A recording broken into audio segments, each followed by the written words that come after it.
ಬೆಂಗಳೂರಿನಲ್ಲಿ ಮೆಟ್ರೋ ಕಾಮಗಾರಿ ವೇಳೆ ಮತ್ತೊಂದು ಭೀಕರ ಅವಘಡವೊಂದು ತಪ್ಪಿದೆ.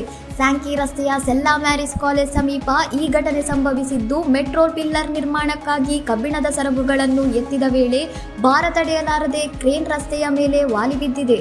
ಜನನಿಬಿಡ ಪ್ರದೇಶದಲ್ಲೇ ಈ ಘಟನೆ ನಡೆದಿದ್ದರೂ ಅದೃಷ್ಟವಶಾತ್ ಕ್ರೇನ್ ಬಿದ್ದ ಸಮಯದಲ್ಲಿ ರಸ್ತೆಯಲ್ಲಿ ವಾಹನಗಳ ಸಂಚಾರ ವಿರಳವಾಗಿದ್ದರಿಂದ ಯಾವುದೇ ಪ್ರಾಣಾಪಾಯ ಸಂಭವಿಸಿಲ್ಲ.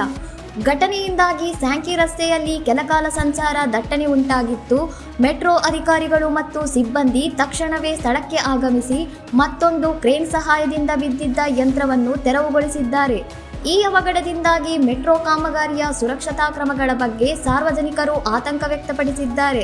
ಬಿಎಂಆರ್ಸಿಎಲ್ ಅಧಿಕಾರಿಗಳು ಘಟನಾ ಸ್ಥಳವನ್ನು ಪರಿಶೀಲಿಸಿದ್ದು, ತಾಂತ್ರಿಕ ದೋಷದ ಬಗ್ಗೆ ತನಿಖೆ ನಡೆಸಲಾಗುತ್ತಿದೆ ಎಂದು ತಿಳಿಸಿದ್ದಾರೆ. ಇನ್ನಷ್ಟು ಸುದ್ದಿಗಳಿಗಾಗಿ ನೋಡ್ತಾ ಇರಿ ಸೌರಂ ಟಿವಿ.